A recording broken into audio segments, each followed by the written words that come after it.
Hey, what's up? It's DJ. Today we have our 9th set of fact sheets for Farming Simulator 25. Included are 5 machines and 3 pieces of equipment from Aprilia, APE, Case IH, New Holland, Vaderstad, and Claas. These are just 6 of the more than 150 brands coming to FS25 on November 12, 2024 for PC, Mac, PS5, and Xbox Series. If you haven't pre-ordered yet, check the link in the description, and let's check out today's fact sheets. Starting off with the Aprilia RX 125 motorbike. This bad boy's only going to cost you $4,000, got a manual transmission, weighs 134 kilograms, goes 62 miles an hour or 100 kilometers per hour. It has a 15 horsepower engine and will have a working speed of 7 miles an hour. What is that all about? Also holds 7 liters of fuel. We have been waiting a while to see this. This is only the second time that we've seen this piece of equipment. It was first teased back in the original cinematic trailer for FS25, and finally, now we get to see it again. I'm not really on the up and up when it comes to the motorbike scene, so I'm not sure if these are super popular here or not. I know I've talked to a few people and they said they know about them, but haven't really seen many of them, at least here in the United States. So not a big deal. You can also see our player or rider is going on some trails in the woods, and there's even a deer up on the top left-hand side looking down. So deer are back. It also appears that our rider's got the exact same outfit on that we have in Farming Simulator 22 now, so I'm not sure if we're getting more new outfits or not, but hey, at least this one's coming back. As for anything else, there's really not a whole lot going on here, all things considered. It's our dude riding a bike with a deer in the background. Next up, we've got another new piece of equipment, the APE50 or APE50. This can be found in car.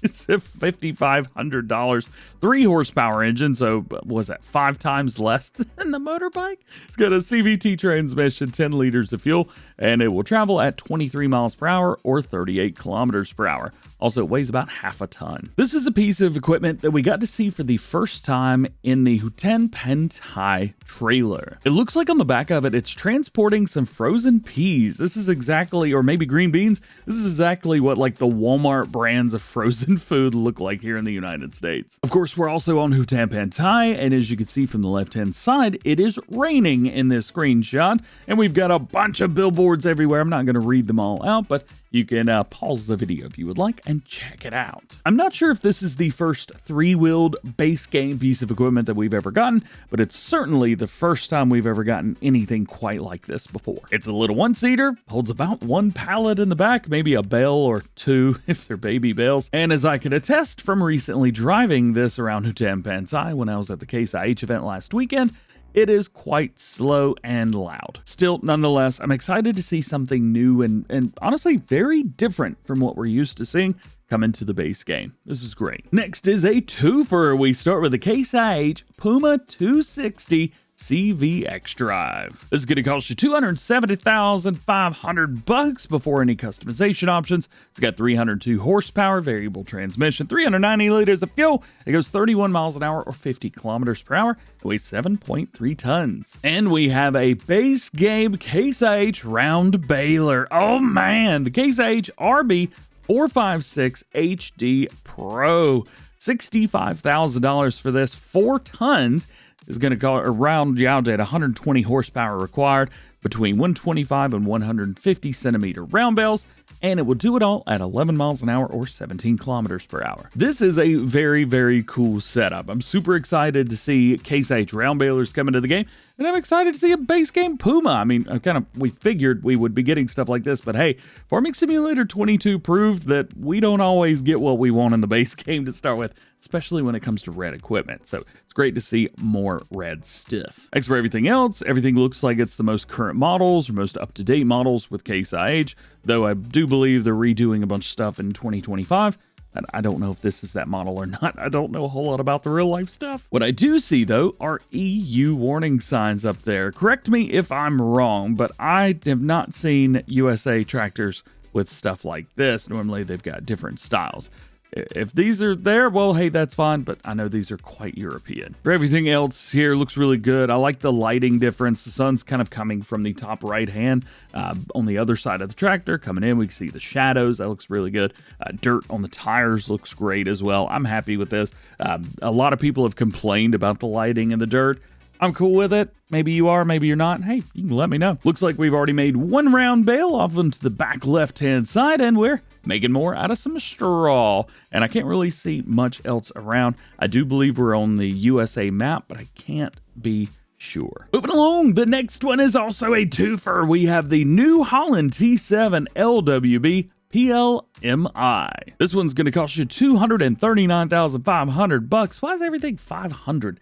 224 horsepower on there, 7.3 ton weight with 390 liters of fuel, variable transmission, and it'll go 31 miles an hour or 50 kilometers per hour. Is it just me or is this stuff out of order? Secondly, we have another planter that does canola and sugar beets, although it looks like a roller. We'll talk about it. This is the Vaderstad Rexius 1230. $81,000, holds 180 liters of seed only.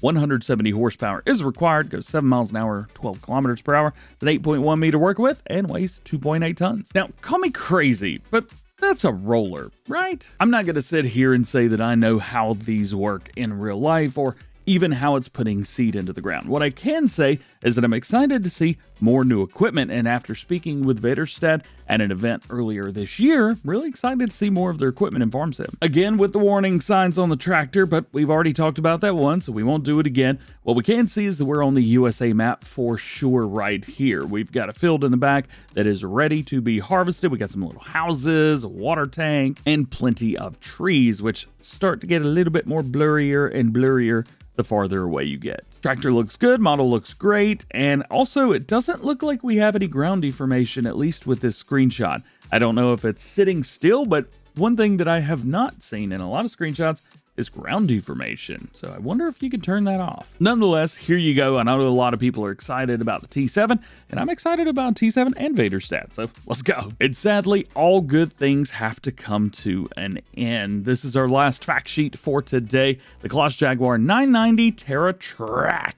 Is it just me, or is that model on the right-hand side look terrible?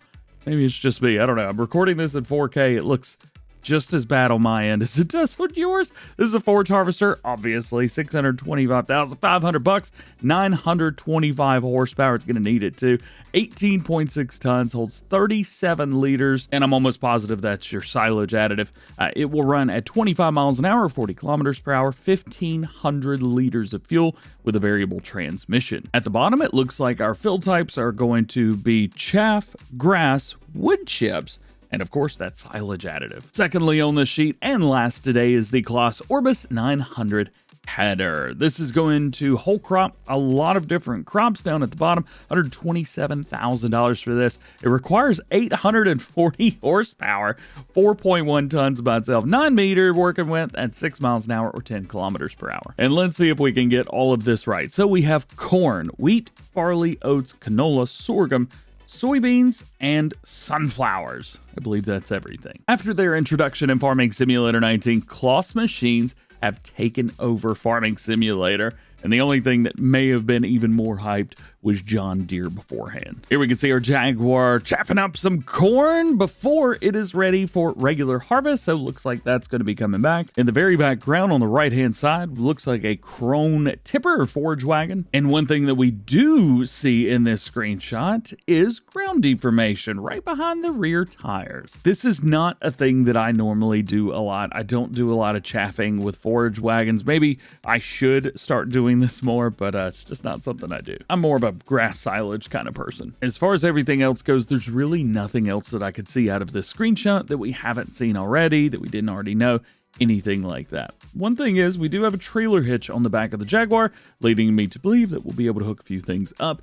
Hopefully some trailers, so players that play in single player will be able to run this as well. But we don't know that for sure. If you missed any of the previous fact sheets, in week 1, we got the Valtra S-Series and Brantner TR, Iseki TJW and FarmTech EDK 650, Merlot Telehandler, and the Oxbow Spinach Harvester. In week 2, we got the John Deere 3650 and Great Plains Cedar, Case IH AF11 and the 4418N Cornhead, AgriFact Condor Endurance 2 self-propelled sprayer, and the Macton M1240 windrow with the D140 XL draper head. In week 3, we got the Agco White 8010 series and the Anderson Merch Pro 915, Fence 700 Vario in the Bednar Omega Cedar, Noise Far 6C in the Chrome Varipack V190, and JCB 435S wheel loader. Week 4 brought us the Claas Heavy and 450 Combine and the Vario 620 header, Oxbow Green Bean Harvester, Dalbo Power Chain 800, and the Anneberger HTS frame and AW tipper. In week 5, we received the Iseki Rice Harvester and Dragon Truck, John Deere C441R Round Baler, Iseki Rice Planter, and the Novag T4 Seeder. Week 6 had some big stuff, including the John Deere 9RX and Bednar Swifter disc, Manitou MLT Telehandler, Oxbow P Harvester, and Silo King Trailed Line Feed Mixer. Week 7's excitement included the Massey 8570 Combine with matching header, Agrifac Light Track Sugar Beet Harvester, Amity 2720 Scrub Sugar Beet Harvester, and the Crop Chaser 1000 Auger Wagon, and Cokerling Ultima 800 Seeder. And last week we got the Claas Zarian 12, Sammy Virtuous 135 and Samaz XT390 Mower, Riedler FH16 Log Truck and Log Trailer, and the Grammy Matrix 1800 Planter. If you're looking for more information on these fact sheets or the previous week's sheets, you can find all of that in a single blog on the Farming Simulator website,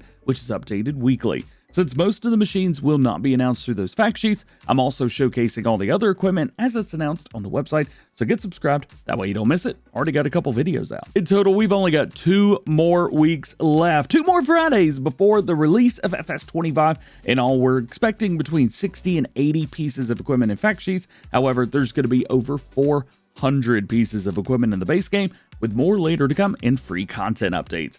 Farm Sim 25 is going to be the biggest game that we have ever seen in the Farming Simulator franchise, and I cannot wait to show you more. And with that, Farm Sim 25 fact sheet week number 9 is up into space. Is there anything that I missed today, or was there anything you wanted to see more of? Hey, let me know. Don't forget, Farming Simulator 25 is available Tuesday, November 12th, 2024 for PC, Mac, PS5, and Xbox Series. If you still haven't pre-ordered, now's a really good time to do that. You only got a couple weeks left. You can check the link in the description, which takes you to pre-orders for both base game as well as the Year 1 bundle. And if you're on console, don't worry, you can also pre-order Farm Sim 25 via your respective game store. If you got any questions, please let me know, and check out the other videos on screen right now for more FS25 coverage, including one of the videos where I recently played FS25 early. Thank you for watching. Hope you have an awesome day. I'll see you in the next one.